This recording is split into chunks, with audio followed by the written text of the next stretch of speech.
அதாவது கீழே இருந்து பார்க்கும்போது எதெல்லாம் பெருசா இருக்கும், அது மேல இருந்து பார்க்கும்போது ரொம்ப சின்னதா இருக்கும்.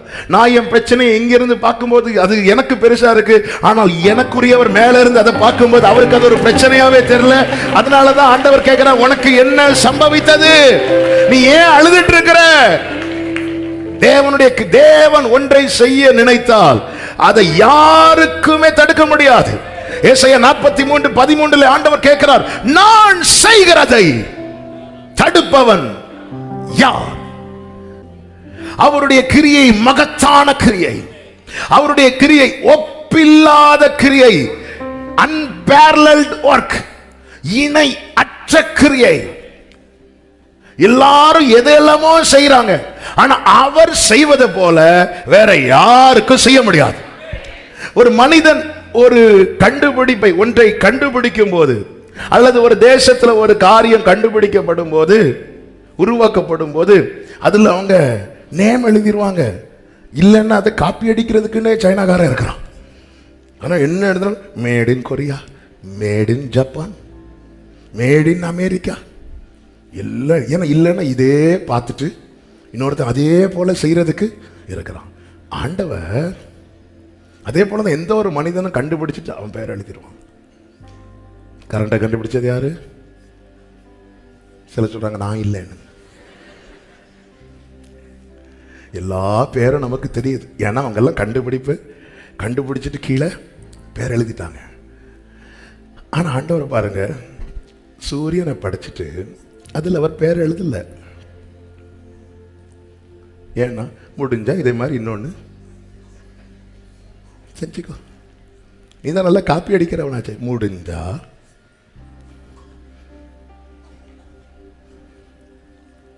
ரூபாய் நோட்டுகள் எல்லாம் பிரிண்ட் பண்ணிட்டு கவர்னர் வந்து அதில் சைன் இருக்கும். ஏன்னா கள்ள நோட்டை உடனே அடிச்சிருவாங்க. ஆண்டவர் ஒவ்வொன்றையும் படிச்சுட்டு, ஐயோ இதில் நம்ம பேரை எழுதலைன்னா நாளைக்கு இதை காப்பி பண்ணி முடிஞ்சா செய். யாருக்கு? சூரியன், சந்திரன், நட்சத்திரங்கள். அவருடைய கிரியை ஒப்பு இல்லாத, அவருடைய ஒரு விரல் செய்ததை எகிப்தில் இருக்கிற அத்தனை மந்திரவாதிகள் இணைந்து செய்ய நினைத்தும் முடியவில்லை. அவருடைய ஒரு விரல் செய்தது ஒப்பில்லாத கிரியை.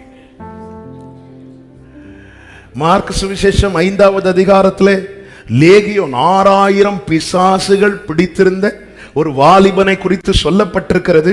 மார்க் 5:4 இப்படி சொல்லப்பட்டிருக்கிறது, அவன் அநேகம் தரம் விலங்குகளினாலும் சங்கிலிகளினாலும் கட்டப்பட்டிருந்தும் சங்கிலிகளை முறித்து விலங்குகளை தகர்த்து போட்டான். அடுத்த வார்த்தை, அவனை அடக்க ஒருவனாலும் கூடாது இருந்தது.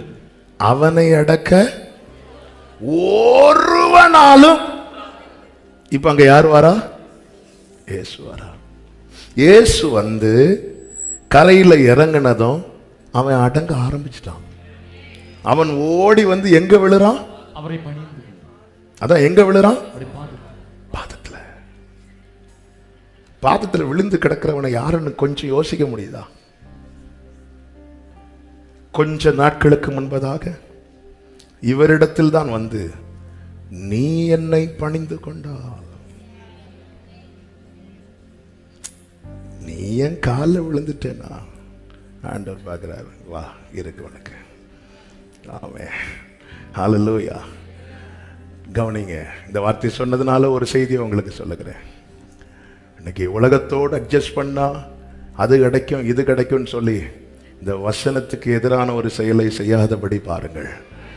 ஆமே, நீ இந்த வார்த்தை இப்படி சொல்லுது, நீ உன் தேவனாகிய கர்த்தரை மட்டுமே பணிந்து கொள்வாயாக.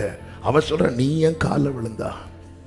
அவன் வைக்கிற ஆஃபரை கர்த்தர் வேண்டான்னு வச்சா அதனுடைய ரிசல்ட் என்ன தெரியுமா? அவன் இப்போ அவர் கால் கீழே. அவன் இப்பொழுது ஆமென் சொல்லுங்க பார்க்கலாம். ஆமென். கொஞ்சம் அட்ஜஸ்ட் பண்ணாதான் என்ன இல்லை. ஒரு தேவ பிள்ளைக்கு வசனத்தின்படி தான் போகணும், சட்டப்படி தான் கிடைக்கணும். சட்டப்படி தான் கிடைக்கும். நேற்று வரும்போது ஒரு சகோதரோடு பேசிக்கொண்டது. அப்பொழுது ஆண்டவர் இந்த வார்த்தையை சொல்ல வச்சாங்க. சவுல் தள்ளிட்டார், ராஜாவா இராதபடி தள்ளிட்டார். இப்பொழுது அந்த ஸ்தானத்துல தாவீதுக்கு தான் அபிஷேகம், தாவீது தான் இருக்கணும். ஆனா சவுல் இருக்க விடாம துரத்திட்டு இருக்கிறான். ஒரு கட்டத்துல இவனுக்கு எப்படி டார்ச்சர் கொடுக்கலாம்னு யோசித்து சரி நம்ம பிள்ளையே கட்டி வச்சிரும். பைபிள்ல இருக்கு, அவள் இவனுக்கு கன்னியா இருப்பாள்னு சொல்லி மீகாளை சிலர் அப்படியெல்லாம் நினைச்சு கூட திருமணம் பண்ணி வைக்கிறாங்க. உங்களை சொல்லல, உங்களுக்கு குத்துதுன்னா அப்படி இப்படி என்னெல்லாமோ டார்ச்சர் பண்ணி பார்க்கிறான், முடியல. அப்படி இருக்கும்போதுதான் 2 முறை சவுல கர்த்தர் தாவீது கையில கொடுக்கிறார். கூட இருக்கிறவங்க எல்லாம் சொல்றாங்க போட்டுருங்க, நேர் வழியா என்னை நடத்துறவர் இருக்கிறார். அந்த ராத்திரியில இந்த சவுல் அடிச்சுட்டு அடுத்த நாள் போய் தாவீதுக்கு இருக்கிறதுக்கு இந்த வசனத்துக்கு காத்திருக்கிறவங்க குறுக்கு வழியை பார்க்கவே மாட்டாங்க. 2 முறை இந்த சவுல் தாவீது கையில் ஒப்பு கொடுக்கப்பட்ட பிறகும் தாவீது அவனை அடிக்கல, அவனை அழிக்கல. ஒரு தேவ பிள்ளைக்கு தெரியும், என் வாழ்க்கையில கிரியை செய்கிற ஒரு கர்த்தர் இருக்கிறார். ஏற்ற காலத்திலே அவர் உங்களை உயர்த்தும்படிக்கு. நமக்கு தோணும் இதுதான் சான்ஸ். அவங்க எங்க போனாங்க? அவங்க டீ குடிக்க போனாங்க. ஓடி போய் நம்ம போய் உட்காரவே கூடாது. 2 சாமுவேல் 3வது அதிகாரம் 5வது அதிகாரம் நினைக்கிற எடுக்க வேண்டாம். தாவீது நார்மலா இருக்கிறார். இப்பொழுது எல்லா ஜனங்களும் வந்து தாவீதின் இடத்துல வந்து நீங்க எங்களுக்கு ராஜாவா இருக்க வேண்டும். ஹல்லேலூயா. உங்களுக்கென்று தேவன் ஒரு ஸ்தானத்தை வைத்தது உண்டானா நீங்க எவ்வளவுதான் தள்ளி இருக்க வேண்டிய சூழ்நிலை வந்தாலும் கர்த்தர் உங்களை அள்ளி எடுத்து கொண்டு வந்து அதே இடத்துல அதே ஸ்தானத்துல ஒருவனாலும் அடக்க முடியாதது. இயேசு வந்தா இவர் போயிரு, அவ்வளவுதான். இவனை விட்டு புறப்பட்டு போ. இரவெல்லாம் போராடி ஒன்னும் போராடல. இதுதான் தேவனுடைய கிரியை, ஒப்பில்லாத கிரியை. இது யாருக்குமே செய்ய முடியாது, யாருக்கும். அதனாலதான் ஆண்டவர் மோசே கிட்ட கேட்கிறார், கர்த்தருடைய கை குறுகிட்டோ. மோசே நினைச்சாரு ஆண்டவர் வந்து சமுத்திரத்தின் பக்கத்தில் இருக்கிறதுனால மச்சங்களை தருவார், அல்லது நம்ம கிட்ட இருக்கிற ஆடு மாடுகள் இல்ல. மோசே ஒரே ஒரு காற்று போதும். மோசே உன் வாழ்க்கையில நீ 1 மாசம் சாப்பிடுற அளவுக்கு வேண்டியதை எனக்கு தர்றதுக்கு ஒரு காற்றை நான் உன் பக்கம் திருப்பி விட்டாலே போதும். மோசே, தேவனுடைய இது யாருக்கு செய்ய முடியும்? ஒரு காற்றை நான் வீச பண்ணிட்டேன்னா, டெய்லி நான் மண்ணா கொடுக்கறதுனால நீ என்ன நினைச்சிட்டேன்னா என்னால டெய்லி தான் தர முடியும்னு நினைச்சிட்ட. ஆனா மோசே, உனக்கு ஒண்ணு தெரியுமா? என் கை குறுகல. ஒரு காற்று தேவனை அடித்து கொண்டு போகாது. தேவன் காற்றை தமது வாகனமாகவே யூஸ் பண்ணுவாராம்.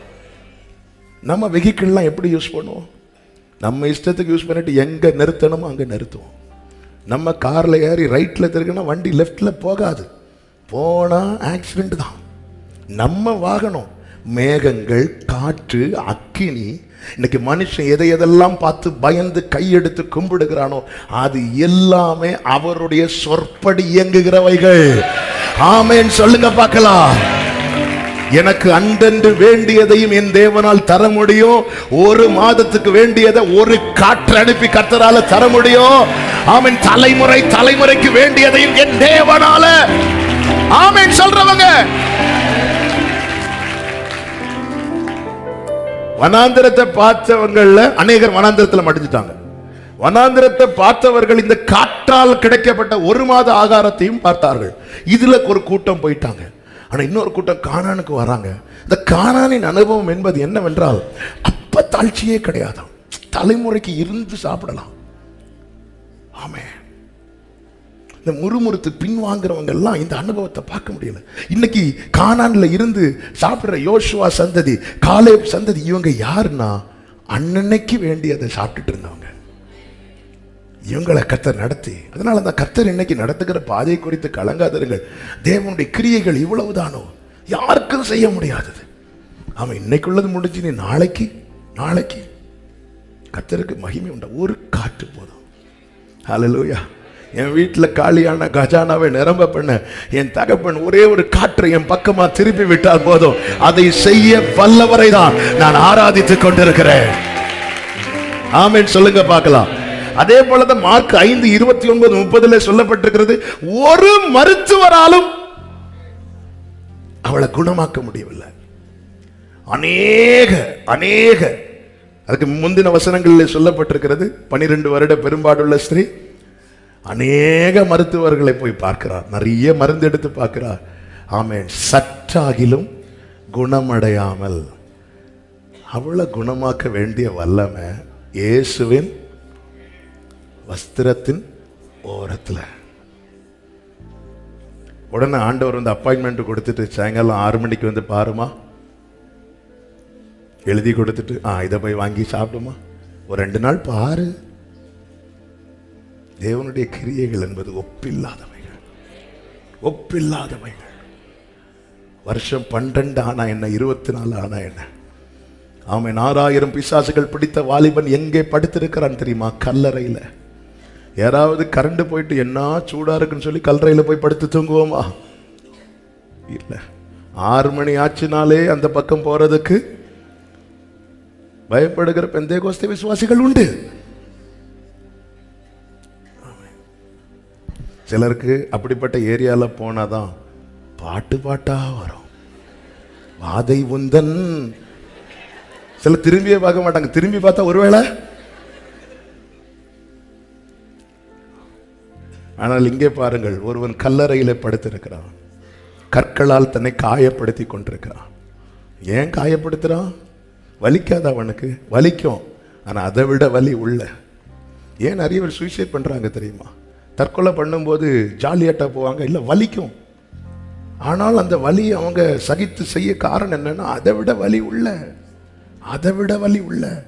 இந்த பிசாசினால் அலைக்கழிக்கப்படுற பிசாசு வேலை என்னன்னா, நல்லா அலைக்கழிச்சுட்டு விடும்போது அவங்க ஐயோ எனக்கு இப்படி ஆயிட்டேன்னு மனஸ்தாபப்படுவாங்க. கொஞ்சம் நார்மலானதும் திரும்பியும் எத்தனை முறை அழுதுருப்பான். அவனுக்கு சொந்தக்காரங்க இல்லையா? இருக்கிறாங்க. அதே பட்டணத்தில் சொந்தங்கள் உறவுகள் உண்டு. ஆனா இவனை மைண்ட் பண்ணல. இவன் நிலைமை அவ்வளவுதான். விட்டுட்டாங்க. நம்முடைய நம்பிக்கைக்குரியவர்களாய் காணப்படுகிறவர்கள் நம்மை விட்டுட்டாங்கன்னா, கர்த்தரை அறியாதவர்கள் அவங்க நினைச்சிடுவாங்க இனி நமக்கு கடைசிதான். கல்லறையில போய் தங்கி இருக்கிறான். சீரோ நம்பிக்கை, ஒண்ணுமே கிடையாது. கர்த்தர் வராரு. வரும் வழியில எத்தனை கொந்தளிப்பு, எத்தனை காற்று, எல்லாத்தையும் அடக்கிட்டு எனக்காக தேவன் ஒன்றை செய்யணும்னு நினைச்சு புறப்பட்டார்னா, எந்த வல்லமைக்கும்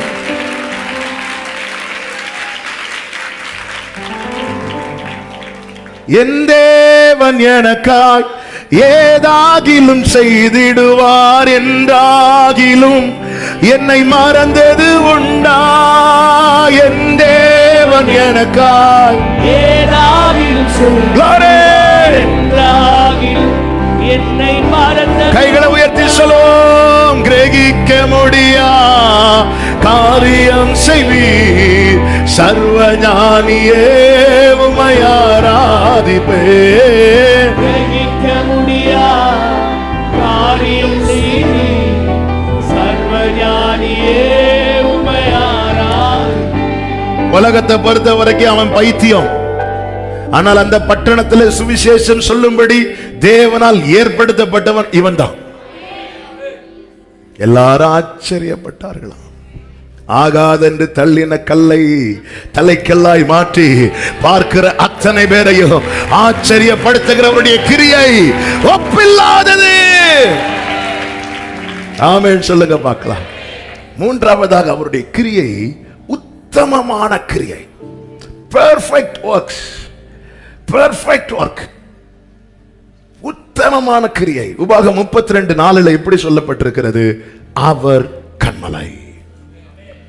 He is the rock, his work is perfect. உத்தமமான கிரியைனா என்ன தெரியுமா? செய்வேன்னா செய்வார், நிறைவேற்றுவேன்னா நிறைவேற்றுவார். ஆமென். பக்கத்துல பார்த்து சொல்லுங்க, ஒருத்தங்களை பார்த்து சொல்லுங்க, செய்வேன்னு சொன்னா செய்வார், நிறைவேற்றுவேன்னா நிறைவேற்றுவார். ஹல்லேலூயா. சொன்னது அவர் அல்லவா?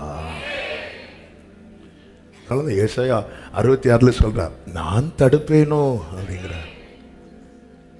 இந்த வார்த்தையில எவ்வளவு அர்த்தம் இருக்கு தெரியுமா? நான் சொல்லிட்டேன், நான் தடுப்பேன், உனக்கு ஒரு நன்மையை நான் தடுப்பேனா? அதுல இன்னொரு அர்த்தம் என்ன? இங்க பாரு, ஏதாவது தடுக்கணும்னா நான் தடுத்தாதான் உண்டு.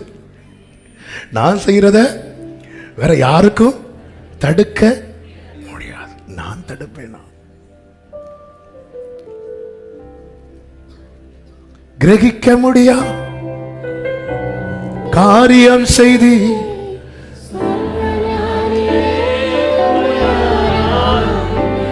யோசுவா புஸ்தகம் 21வது அதிகாரம் அதனுடைய 45வது வசனத்தில் இப்படி ஒரு வார்த்தை சொல்லப்பட்டிருக்கிறது. கர்த்தர் இஸ்ரவேல் குடும்பத்தாருக்கு சொல்லி இருந்த நல் வார்த்தைகளில் எல்லாம் ஒரு வார்த்தையும், எல்லாரும் சொல்லுங்க, ஒரு வார்த்தையும் தவறி போகவில்லை. எல்லாம் நிறைவேறிற்று. ஆமென். கிறிஸ்தவுக்குள் யூதன் என்றும் இல்லை. அப்ப வலது கரத்தை உயர்த்தி சொல்லுங்க, கர்த்தர் என் குடும்பத்துக்கு சொல்லி இருந்த எல்லா வார்த்தைகளும் நிறைவேறும், ஒன்றும் தவறி போகாது. காரணம், அவருடைய கிரியை உத்தமம். என் தேவன் எனக்காய் ஏதாகிலும் செய்திடுவார், என்றாகிலும் என்னை மறந்தது உண்டா?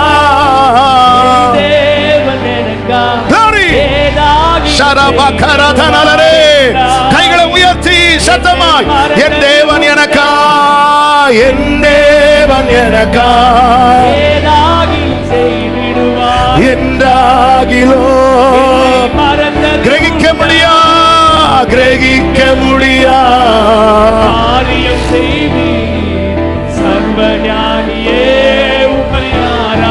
கிரகிக்க முடியா, கிரகிக்க முடியா காரியம் செய்தி. 2 ராஜாக்களின் புஸ்தகம் 9வது அதிகாரம் 36வது வசனத்திலே யெகூ சொல்லும் ஒரு வார்த்தை உண்டு. 2 ராஜாக்களின் புஸ்தகம் 9வது அதிகாரம் 36வது வசனத்திலே அவர்கள் திரும்ப வந்து அவருக்கு அறிவித்தார்கள், யேசபேல் மரித்ததை, அவளுடைய இரத்தத்தை நாய்கள் நக்கினதை வந்து அறிவிக்கும் போது யெகூ சொல்லுகிறான், இது கர்த்தர் திஸ்பியனாகிய எலியா என்னும் தம்முடைய ஊழியக்காரனை கொண்டு சொன்ன வார்த்தை. காலை வேளையில் ஆவியானவர் திட்டமாய் இந்த வார்த்தையை கொண்டு பேசி பலப்படுத்தினார். இந்த வார்த்தையை எலியா சொன்னான். அந்த எலியா எடுத்துக்கொள்ளப்பட்டான். எலியா எடுத்துக்கொள்ளப்பட்ட போது வார்த்தை எடுத்துக்கொள்ளப்படவில்லை. ஏனென்றால் வார்த்தையை குறித்து வேதம் சொல்லுகிறது, அது வெறுமையாய் என்னிடத்தில் திரும்பாது. சொன்னவர்கள் போயிருவாங்க, சொல்லப்பட்ட வார்த்தை நிறைவேறாமல் நிறைவேறாமல் நிறைவேறாமல் திரும்பாது. அல்லேலூயா. நமக்கு இந்த தீர்க்க தரிசன வார்த்தைகள் எல்லாம் உரைத்த தீர்க்கதரிசிகள் எல்லாம் போயிட்டாங்க. ஆமென். பரிசுத்தவான்கள் எல்லாம் போயிட்டாங்க. ஆனா அந்த வார்த்தை இருக்கு, இது நிறைவேறும். அதனாலதான் பைபிள் சொல்லுகிறது, ஆபகுக்கு 2:3 குறித்த காலத்துக்கு கண்டு தரிசனம் இன்னும் வைக்கப்பட்டிருக்கிறது, முடிவிலே அது விளங்கும், அது பொய் சொல்லாது, அது தாமதித்தாலும் அதற்கு காத்திரு, அது நிச்சயமாய் வரும், அது தாமதிப்பது இல்லை. He is the rock, his work is perfect. உத்தமமான கிரியை. 4வது அவருடைய கிரியை குறித்து வேதம் சொல்லுகிறது, ஆச்சரியமான கிரியை, marvelous work. யோபுவின் புஸ்தகம் 37வது அதிகாரம் அதனுடைய 14வது வசனத்தை வாசிக்கலாம். யோபே, இதற்கு செவி கொடும், தரித்து நின்று தேவனுடைய ஆச்சரியமான கிரியைகளை தியானித்து பாரும். யோபுவின் சோதனை நமக்கு தெரியும். எந்த ஒரு மனிதனுக்கும் வராத சோதனை. வேதத்துல யோபுவை விட ரொம்ப கஷ்டப்பட்டது யாருன்னு பார்த்தா இயேசு கிறிஸ்துவ மட்டும்தான் இருக்க முடியும். வேற யாரும் இந்த அளவுக்கு கஷ்டப்பட்டிருக்க மாட்டாங்க. யோபுவின் நண்பர்கள் வந்து நிறைய பேசுறாங்க. அவர்கள் பேசின வார்த்தைகள் எல்லாம் தேவ வார்த்தைகள். ஆனா என்ன பிரச்சனைனா, நிதானமா பேசல. வெள்ளிக்கிழமையில இந்த வார்த்தையை ஆண்டவர் சொல்ல வைத்தா,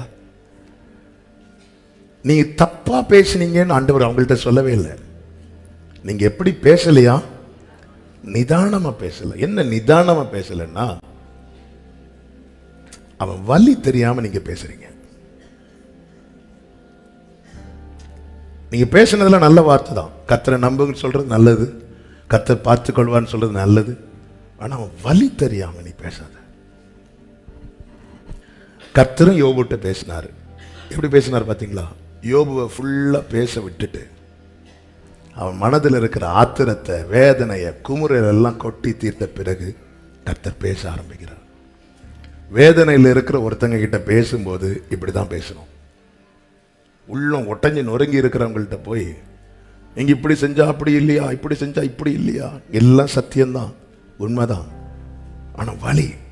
ஆண்டவர் பாருங்க அமைதியா இருந்துட்டு யோபுவுக்கு மனசுல என்னெல்லாம் இருந்துச்சோ எல்லாத்தையும் கொட்ட வச்சுட்டு அதுக்கப்புறம் யோபுவை கூப்பிடுறார்.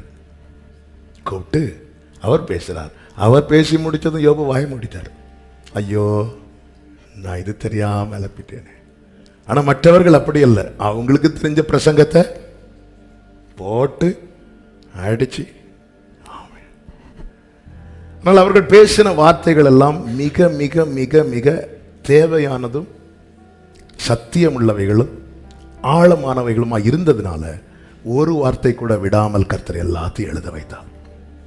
இந்த பைபிளே ரொம்ப சுருக்கி எழுதப்பட்டு தான் கொடுக்கப்பட்டிருக்கிறது. வானத்தையும் பூமியையும் படைத்ததை ஆண்டவர் 1.5 லைன்ல முடிச்சிட்டார். நாம இருந்தா இன்னும் எழுதிட்டே தான் இருப்போம். ரொம்ப 5000 புருஷர்கள் இருந்தார்களாம்.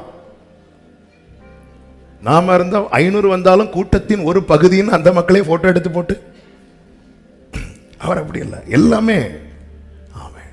அப்போ பைபிளை ஒரு வார்த்தை கூட மிகைப்படுத்தவில்லை. இதுல என்ன இருக்கிறதோ இது சத்தியம், இது சத்தியம். ஆமென். இப்போ எலிகு என்பவன் யோபுவின் இடத்துல சொல்லுகிற வார்த்தை இதுதான். யோபே, இங்க தரித்து நின்று தேவனுடைய ஆச்சரியமான கிரியையை தியானித்து பாரும் சொல்லிட்டு சில காரியங்களை சொல்லுகிறார் பாருங்கள். 14வது வசனத்தில் நானே வாசிக்கிறேன். நீ ஆச்சரியமான கிரியை பாரும் என்று சொல்லி 11, 12 வசனங்களிலே அவர் என்ன செய்கிறாராம்? நீர்த்துளிகளை மேகத்தில் ஏற்றுகிறாராம். ஏற்றி மின்னலினால் மேகத்தை சிதற பண்ணுகிறார். அவர் அவைகளுக்கு கட்டளையிடுகிற யாவையும் அவைகள் பூச்சக்கரத்தில் நடப்பிக்கும்படி அவர் அவைகளை தம்முடைய ஞான ஆலோசனைகளின் படியே சுற்றி திரிய. மேகத்தை ஆண்டவர் சிதற விடுறதுல கூட அவருடைய ஞான ஆலோசனை இருக்குதான். சும்மா மேகத்தை எப்படி சிதற விடலையா? ஒவ்வொரு மேகத்துக்குள்ள நம் பட்டணத்துக்கு ஒரு மேகம் வந்து மழையை பெய்ய வைக்கணும்னா அந்த மேகத்துக்குள்ள அவர் நீர்த்துளிகளை ஏற்றுகிறாராம். இதைதான் எரேமியா தீர்க்கதரிசியை கொண்டு கர்த்தர் எழுதுகிறார். வானங்கள் தானாய் மழையை பெய்விக்குமோ? இல்ல, அதை செய்கிறவர் நீர் அல்லவா? ஆமென். மேகத்துக்குள்ள நீர்த்துளிகளை ஏற்றி அதை தாம் கட்டளையிட்ட யாவையும் அவைகள் செய்யும்படிக்கு மேகத்தை சுற்றி தெரிய பண்ணுகிறார். அது மாத்திரமா? 16வது வசனத்தில் சொல்லப்பட்டிருக்கிறது, மேகங்கள் தொங்கும்படி வைக்கும் நிறையையும் பூரண ஞானம் உள்ளவரின் அற்புதமான செய்கைகள். மேகத்துக்கு ஒரு வெயிட்டை கொடுத்து நிக்க வைக்கிறார். வெயிட் இல்லாம நிக்க முடியாது. நிற்க எங்களுக்கு பலன் இல்ல, ஆரோக்கியம் இல்ல, திடன் இல்ல. ஒரு மேகத்துக்கு ஒரு வெயிட். சில நேரத்தில் கர்த்தர் சில வெயிட்டை நமக்கு தர்றது நிக்க வைக்கிறதுக்கு தான், நிக்க வைக்கிறதுக்கு தான். சிலர் சொல்லுவாங்க தெரியுமா, இதை வச்சுட்டு என்னால உட்கார கூட முடியல. ஆமாம், நிக்க வைக்கிறதுக்கு தான். ஆமென். ஆனால் அதே நேரத்தில் வேதத்தில் யோபுவே ஒரு வார்த்தையை சொல்லுகிறார் பாருங்கள். அதனுடைய 26வது அதிகாரம் 8வது வசனத்தை வாசியுங்கள். அவர் தண்ணீர்களை தம்முடைய கார் மேகத்தில் கட்டி வைக்கிறார். அதன் பாரத்தினால் மேகம் கிழிகிறதில்லை. கைகளை உயர்த்தி ஆமென் சொல்லுங்க பார்க்கலாம். இதுதான் ஆண்டவர். அவருக்கு நீர்த்துளி ஏத்துறாரு, அதுக்குன்னு ஒரு வெயிட்ட கொடுக்கிறாரு. இதுக்கு மேல ஏத்துனா இந்த மேகம் கிளியும். அப்படியே நம்ம பார்க்கும்போது மேகம்லாம் அழகா இருக்குது. மேகம், இந்த மேகத்தை எதோட ஒப்பிட்டு சொல்லப்பட்டிருக்கிறது? மேகம் போன்ற இத்தனை தேவனுடைய சாட்சிகள். சாட்சிகள் இந்த மேகம் அங்கங்கே இருக்குது. ஆண்டவர் ஒவ்வொன்றுக்குள்ளும் ஒரு வெயிட்டை வச்சிருக்கிறார், ஒரு பாரத்தை வச்சிருக்கிறார். தண்ணீர்களை கார் மேகங்களில் கட்டி வைக்கிறார். அதன் பாரத்தினால் மேகம் கிழிகிறது. யோவான் 21 பேதுருவை வலைய போட சொல்றார். வலையில 153 மீன்கள் பிடிக்கப்பட்டது. அப்படி இருந்தும் அந்த வலை கிழியவில்லை. அவருக்கு தெரியும், இதுக்கு மேல பாரம் ஏத்துனா இந்த மேகம் கிழிஞ்சிரும், இந்த பாத்திரம் உடைஞ்சிரும். அவருக்கு தெரியும். யோபுவே, இவைகளை தியானித்து பார். உங்களை மாதிரி ஒரு பிரச்சனை உள்ள ஒரு ஆள் இன்னைக்கு இந்த பூமியில வாழ்ந்திருக்க முடியுமா? இல்ல, இன்னும் நிக்க வச்சிருக்கிறார். யோபுவே, இவைகளை தியானித்து பாருங்கள், தியானித்து பாருங்கள். பிசினஸ் டவுன் ஆனாலே அதை தாங்க முடியாம எத்தனை கோடீஸ்வரர்கள் சூசைட் பண்ணிருக்காங்க தெரியுமா? எத்தனை பேர். ஆனா எல்லாம் இழந்தும் பாரத்தின் மேல் பாரம் ஏறியும் இன்னும் நம்முடைய வாழ்க்கை என்னும் மேகம் கிழியாம இருக்க காரணம் அவருக்கு தெரியும்.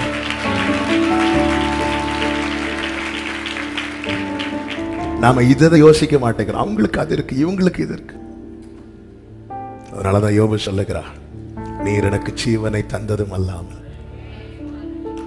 ஈசாக்கின் மேல ஆபிரகாம் விறகை ஏற்றி வைத்தது எங்கே தெரியுமா? மலை அடிவாரத்தில் வந்த பிறகு. வீட்டிலிருந்து புறப்படும் போது ஏற்றி வைத்த கழுதையெல்லாம் தூக்கி நடக்க வேண்டிய அவசியம் கிடையாது. வேலைக்காரர்கள் 2 பேரை அழைக்க வேண்டிய அவசியம் கிடையாது. ஆனா வீட்டிலிருந்தே தூக்கி இந்த விறக தலையில வச்சா ஈசாக்கின் வாழ்க்கை என்னும் மேகம் கிழிந்து விடும். அவனால இவ்வளவு தூரம் வர முடியாது. அதனால மற்றவர்களை சுமக்க வைத்து விட்டு அவனுக்கு எவ்வளவு சுமக்க முடியும் என அந்த தகப்பனுக்கு தெரியும். ஒரு உலக தகப்பனுக்கு தன் பிள்ளையின் திராணி தெரியுமானால் பரலோக தகப்பன், யோபுவே, யோபுவே, இந்த வலை கிழியாத யோபுவே, இந்த மேகம் கிளிய அவர் விட மாட்டார். காரணம் அவருடைய பூரண ஞானமும் அவருடைய ஆலோசனை என்பது சும்மா ஆலோசனை சொல்லல, ஞான ஆலோசனை. உள்ள 1000 தடவை யோசிச்சுட்டு தான் நீர்த்துளி ஏத்துறார். மேகத்துல தண்ணீரை கட்டி வைக்கிறது எப்படி தெரியுமா? மொத்தமா எடுத்துல ஒவ்வொரு துளியா, ஒவ்வொரு துளியா, ஒவ்வொரு துளியா, ஒவ்வொரு துளியா, ஒவ்வொரு துளியா. அவருக்கு தெரியும், இதுக்கு மேல, இதுக்கு மேல, இதுக்கு மேல கொஞ்சம் ஆட ஆரம்பிக்குதுனாலே ஸ்டாப், ஸ்டாப். பாரங்கள் என் மீது ஏறிடும்போ சாரமில்லவர் சொல்லிடுந்தோ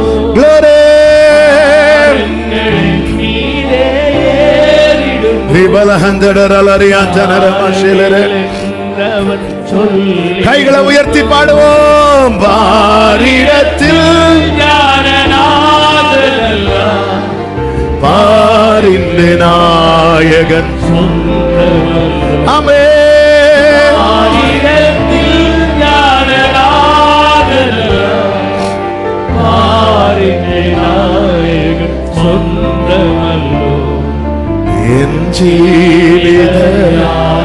சொல்லுங்க, என் இயேசு என் துணையே,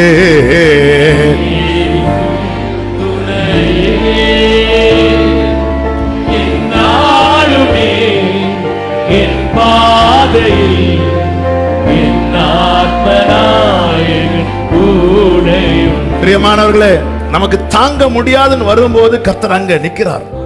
அதனால துளி துளியா ஏற்றுறார். மேகத்துல துளி துளியா ஏற்றுறார். நீர் துளிகளை வச்சு வச்சு வச்சு வச்சு பார்க்கிறார். ரைட், இன்னும் இன்னும்.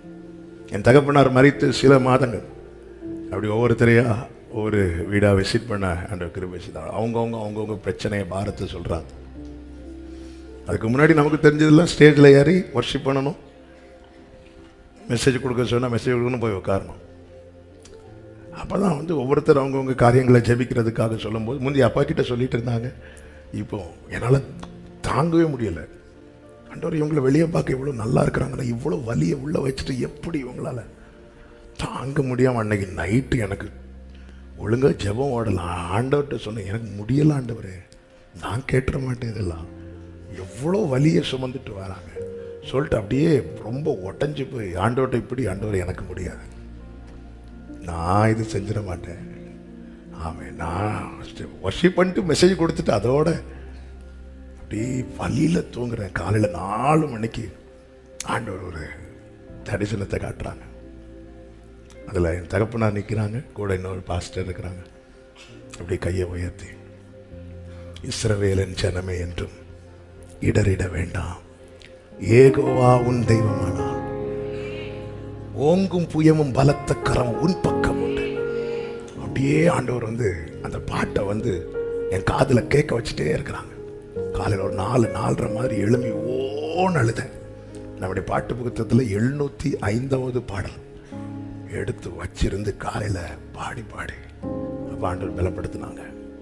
உன் திராணி தெரியும், அதுக்கு மேலே ஒரு டிராப் கூட நான் ஏற்ற விட மாட்டேன். கிருபையினால இன்னைக்கு வரைக்கும் நிற்க வச்சிருக்கிறார்.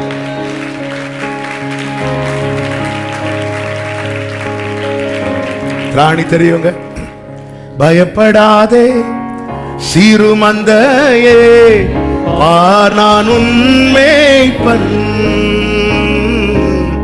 பயப்படாதே சிறுமந்தையே, நான் உன்மேய்ப்பன்.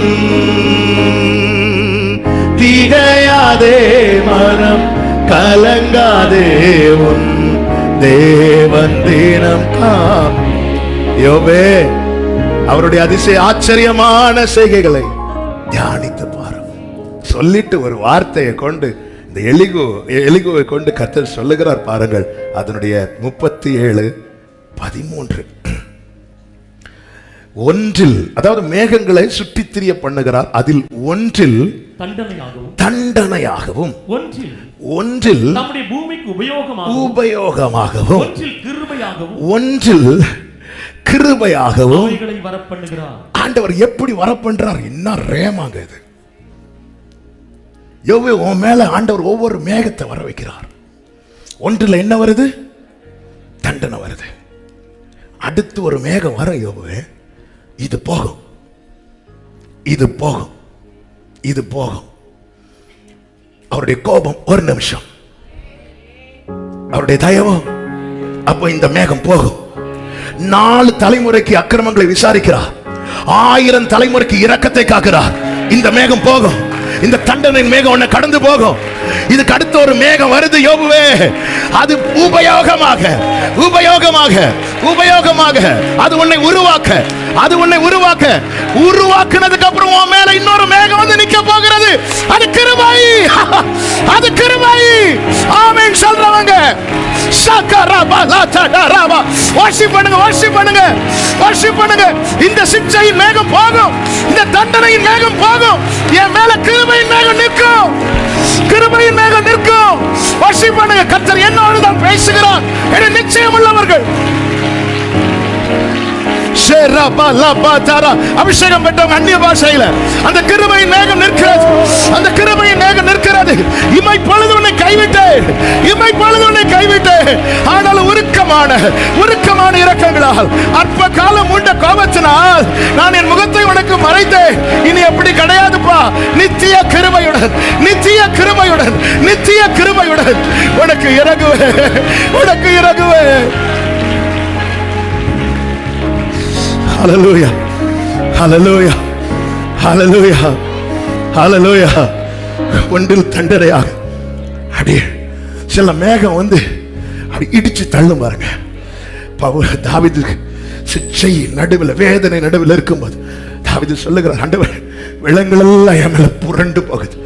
ஒரு இடத்துல சொல்றார், மனுஷர் எங்கள் தலையின் மேல ஏறி போக பண்ணுகிறேன். ஆமென். ஆனாலும் பகல் காலத்திலே ஆனாலும் பகற்காலத்திலே கிருபையை கட்டளையிடுகிறார். அவர் தண்டனை சிக்ஷையை தகப்பன் சிக்ஷையாத புத்திரன் உண்டோ? ஆண்டவர் உங்களை அடிக்கிறார்னா பிரயோஜனமாகவும் உபயோகமாக என்னை பிரயோஜனப்படுத்த, எனக்கு என் தலைமுறைக்கு கிருபை செய்ய. ஓ ரபா லா தா ரமா கரபா ஷேரலா ஹட்டரா ரீபரா தனரே ஷேலரா தரரா ஹந்தடரா பலரா தனரா ரீகரபலரதரா. தண்டனை மேகம் போச்சு, உபயோகப்படுத்துகிற மேகம் உருவாக்குச்சு. அதுதான் சொல்றார், அவர் என்னை சோதித்த பின்பு. ஆனா கிருபை மேகம் நின்னுச்சு. அது அடையாளம் தான். யோபு 4 தலைமுறைய அவன் தாவீதுக்கும் அவன் சந்ததிக்கும் சதா காலமும் இயேசு கிறிஸ்துவின் நாமத்தில் சபையை வாழ்த்துகிறேன். இந்த கிருபையின் மேகம் ஒவ்வொரு கூடாரத்தின் மேல தலைமுறையாய் கர்த்தருடைய வருகை மட்டும் நிற்பதாக.